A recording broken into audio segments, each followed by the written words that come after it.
Kaleidoskop Bawaslu 2021. Bawaslu sebagai lembaga pengawas pemilu yang terpercaya, terus melakukan inovasi dan mensinergikan seluruh potensi untuk mewujudkan pemilu yang demokratis dan berintegritas. Inilah rangkaian kinerja yang terangkum dalam Kaleidoskop Bawaslu tahun 2021. Membuka tahun 2021, program Bawaslu Peduli menggalang dana dan menyalurkan bantuan kemanusiaan kepada korban bencana alam banjir di Kabupaten Hulu Sungai Tengah Provinsi Kalimantan Selatan dan Kota Manado, Sulawesi Utara. Keluarga besar Bawaslu juga turut memberikan bantuan kepada korban gempa bumi di Sulawesi Barat. Di awal tahun 2021, Bawaslu beserta penyelenggara pemilu lainnya mendapatkan apresiasi dari pemerintah dan DPR RI karena telah sukses menyelenggarakan Pilkada 2020 di tengah masa pandemi. Di penghujung bulan Januari, jelang menghadapi proses sidang perselisihan hasil pemilihan kepala daerah tahun 2020 di Mahkamah Konstitusi, Bawaslu menggelar rapat koordinasi nasional, finalisasi pemberian keterangan tertulis. Mengawali bulan Februari, 22 Bawaslu daerah menyampaikan keterangan pengawasan dalam lanjutan sidang perselisihan hasil pemilihan untuk Pilkada 2020 ke Mahkamah Konstitusi.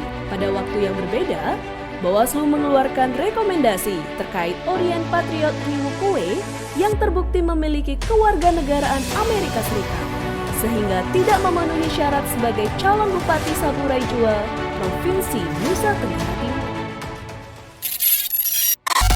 Pada bulan Maret, Bawaslu sebagai Wakil Presiden Global Network on Electoral Justice Network atau GNEJ menyampaikan hasil evaluasi pengawasan pelaksanaan pemilihan serentak tahun 2020.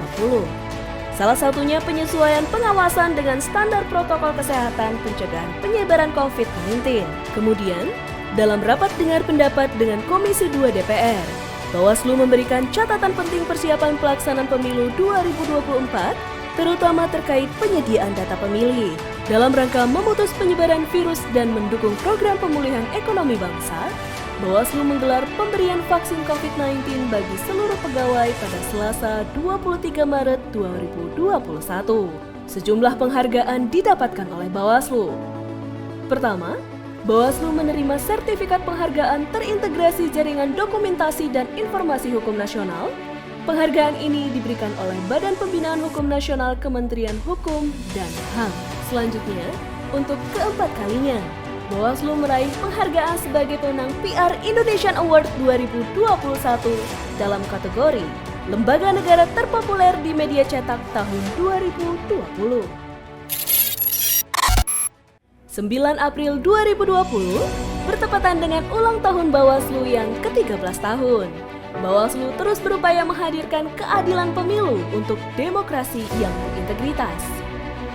Penyelenggara pemilu, pimpinan DPR, DPD, MPR, MK, Panglima TNI, Kapolri, Jaksa Agung, serta pimpinan Bawaslu periode-periode sebelumnya mengucapkan selamat atas bertambahnya usia Bawaslu. Sebagai kado hari ulang tahun ke-13 Bawaslu, Sekretaris Jenderal Bawaslu melantik sekaligus mengambil sumpah 12 pejabat pimpinan tinggi pratama di lingkungan Kesekjenan Bawaslu. Pelantikan untuk kelengkapan pengisian struktur organisasi di Bawaslu dilakukan di kantor Bawaslu RI, Jakarta, Kamis, 8 April 2021. Bawaslu RI juga menggelar rapat koordinasi secara daring dalam memastikan kesiapan jajaran Bawaslu daerah dan wilayah kerjanya melaksanakan pemungutan suara pemilihan gubernur, bupati, wali kota tahun 2020. Bawaslu RI ikut melaksanakan supervisi pengawasan PSU pemilihan kepala daerah di Teluk Wondama, Morowali Utara, Penukal Apap Lematang Ilir, Rokan Hulu, Mandailing Natal, Labuan Batu Selatan, Halmahera Utara, dan Banjarmasin. Bawaslu meninjau langsung beberapa tempat pemungutan suara TPS yang menemukan beberapa permasalahan seperti TPS kurang steril, belum adanya daftar pemilih tetap atau DPT, dan dugaan politik uang. Pada bulan Mei, program kaderisasi pengawas pemilu dan pendidikan pengawas pemilu diselenggarakan melalui Sekolah Kader Pengawasan Partisipatif (SKPP). Antusiasme masyarakat sangat tinggi untuk mengikuti program ini di mana terdapat 22.567 pendaftar SKPP yang selanjutnya akan diseleksi. Pada bulan Mei yang sama, pemungutan suara ulang diadakan di Kabupaten Yalimo, Provinsi Papua dan Provinsi Jambi. Bawaslu melakukan rapat tripartit bersama di Departemen of Foreign Affairs and Trade serta IFES. Bawaslu menyampaikan persiapan pengawas pemilu serentak 2024 serta penguasaan pelibatan masyarakat melalui program kader pengawasan partisipatif. Bawaslu menghadiri rapat dengar pendapat Komisi 2 DPR RI bersama KPU, DKPP, dan Direktorat Jenderal Politik dan Pemerintahan Umum Kemendagri. Dalam rapat tersebut, Bawaslu memaparkan desain kelembagaan pemilu 2024, mulai dari kesiapan pengawasan, isu krusial pengawasan, tantangan pemilu 2024, dan kelembagaan pengawas pemilu Pilkada 2024. Bawaslu melaksanakan audiensi dan mengajak Kementerian Pemuda dan Olahraga serta Kementerian Agama untuk terlibat dan berpartisipasi dalam Sekolah Kader Pengawasan Partisipatif guna meningkatkan peran serta masyarakat dalam melakukan pengawasan partisipatif untuk pemilu dan pilkada. Bawaslu juga berkoordinasi dengan Menteri Hukum dan HAM terkait persiapan harmonisasi peraturan Bawaslu untuk pemilu dan pemilihan serentak tahun 2024. Pada bulan ini, Bawaslu juga melakukan penandatanganan nota kesepahaman dengan Badan Amil Zakat Nasional terkait koordinasi dan sinergi dalam pemilu dan pemilihan 2024. Di awal bulan Juni, Bawaslu ikut serta menjadi pemantau internasional dalam pemilihan federal paruh waktu Meksiko 2021. Bawaslu berbagi pengalaman melakukan proses penyelesaian sengketa pemilihan secara daring saat masa pandemi kepada The Electoral Tribunal of Federal Judicial Power di kota Meksiko. Dibuka secara resmi di Gresik, Jawa Timur, SKPP akan berlanjut ke 100 titik lainnya di Indonesia. PSU di bulan Juni diselenggarakan di Provinsi Kalimantan Selatan dan Kabupaten Labuan Batu, Sumatera Utara. Anggota Bawaslu turut mengawasi pemungutan suara ulang atau PSU secara langsung di kedua tempat tersebut. Bawaslu menyampaikan hasil pengawasan Pilkada serentak 2020 dalam Pacific Forum Internasional. Bawaslu melantik 3 pejabat pimpinan tinggi media atau Eselon 1B di jajaran Sekretariat Bawaslu, Kamis, 17 Juni 2021. 3 pejabat yang dilantik yaitu Deputi Bidang Administrasi, Deputi Bidang Dukungan Teknis, dan Inspektur Utama. Bawaslu melakukan audiensi terhadap Ombudsman Republik Indonesia terkait hal-hal yang bisa disinergikan dalam persiapan menghadapi pemilu serentak tahun 2024. Bawaslu kembali meraih predikat opini wajar tanpa pengecualian dari Badan Pemeriksa Keuangan. Capaian WTP ini merupakan yang ke-6 kali berturut-turut. Di awal bulan Juli, Bawaslu menggelar doa bersama secara virtual untuk keselamatan bangsa melawan COVID-19. Kegiatan ini diikuti sebanyak 1.000 peserta dari seluruh jajaran Bawaslu se-Indonesia melalui daring. Bawaslu juga melakukan pengawasan PSU pemilihan Bupati dan Wakil Bupati Nabire dan Pemvendikul Provinsi Papua. Selain itu, anggota Bawaslu juga menyampaikan hasil supervisi pengawasan PSU yang kedua pada tanggal 19 Juni 2021 ke Mahkamah Konstitusi. Pada bulan ini, Bawaslu juga meraih peringkat 2 BKN Award 2021 kategori Perencanaan Kebutuhan Pelayanan, Pengadaan, Kepangkatan, dan Pensiun.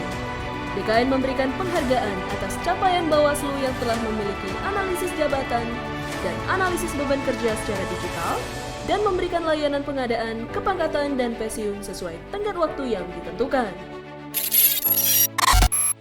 Dalam acara doa bersama dan refleksi kemerdekaan dari Bawaslu untuk Indonesia, Senin 16 Juli 2021, Bawaslu mengajak refleksi untuk menumbuh kembangkan jiwa nasionalisme di tengah pandemi COVID-19. Bulan ini, Bawaslu melakukan penandatanganan nota kesepahaman dengan Badan Siber Sandi Negara atau BSSN tentang perlindungan informasi dan transaksi elektronik di lingkungan Bawaslu. Bawaslu juga meluncurkan IPPID yang terintegrasi oleh Pusat Data dan Informasi. Diharapkan, IPPID dapat bermanfaat dalam hal informasi terkait kerja-kerja pengawasan antara Bawaslu RI dan Bawaslu Provinsi agar mudah diakses oleh masyarakat.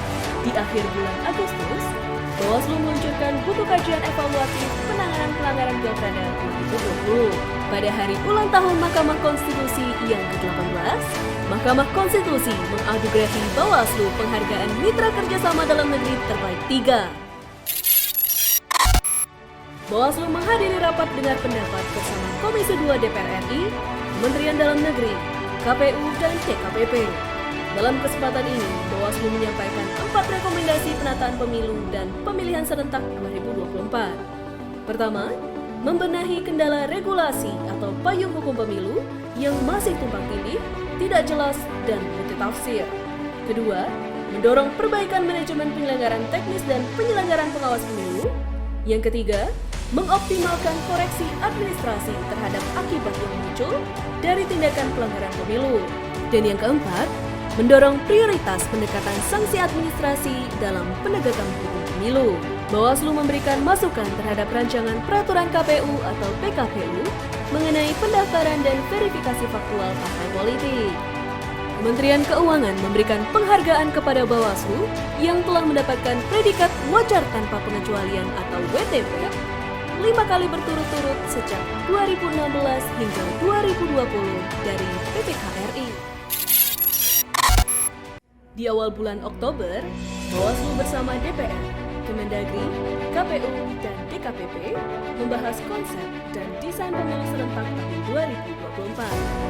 Bawaslu secara internal juga membahas langkah strategis dan rencana kerja Sekretariat Jenderal Bawaslu untuk persiapan pengawas pemilu tahun 2024. Kemudian, pertemuan dengan Google, Bawaslu mengharapkan desain pengawasan media sosial dalam pemilu 2024 lebih inovatif.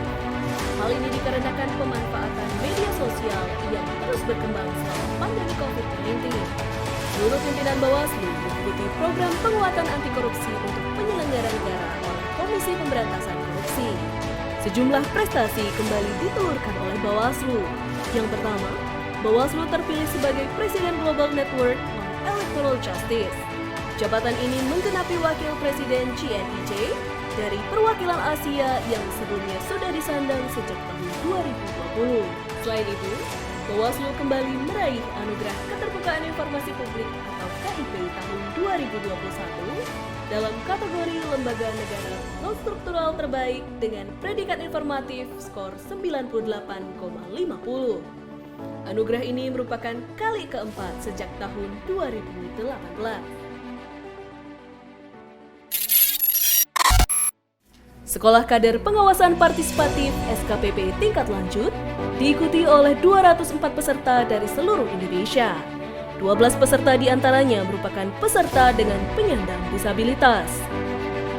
Mendengar masukan dari Bawaslu, Dewan Perwakilan Daerah RI menyepakati untuk mendorong pembenahan regulasi yang dianggap tumpang tindih dan multitafsir untuk pelaksanaan pemilu dan pilkada serentak tahun 2024.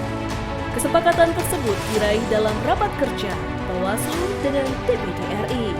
Bawaslu melakukan uji coba pada Sistem Informasi Penanganan Pelanggaran Pemilu dan Pelaporan atau SIKAP Lapor.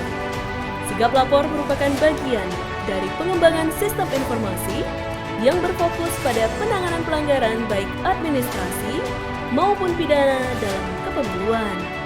Guna menguatkan transparansi kelembagaan, Bawaslu melakukan penganugerahan keterbukaan informasi publik tahun 2021 bagi Bawaslu Provinsi. Dari penilaian monitoring dan evaluasi Bawaslu RI kepada 34 provinsi, terdapat 22 Bawaslu Provinsi yang menerima kategori informatif. Bulan ini, Bawaslu juga kembali meraih juara 1 BMN Award 2021 kategori kelompok 2 utilisasi. Sekretaris Jenderal Bawaslu melantik 315 calon pegawai negeri sipil formasi tahun 2019 menjadi PNS. Pegawai negeri sipil yang baru ini ditantang untuk melahirkan inovasi untuk terus membangun serta menjaga demokrasi Indonesia.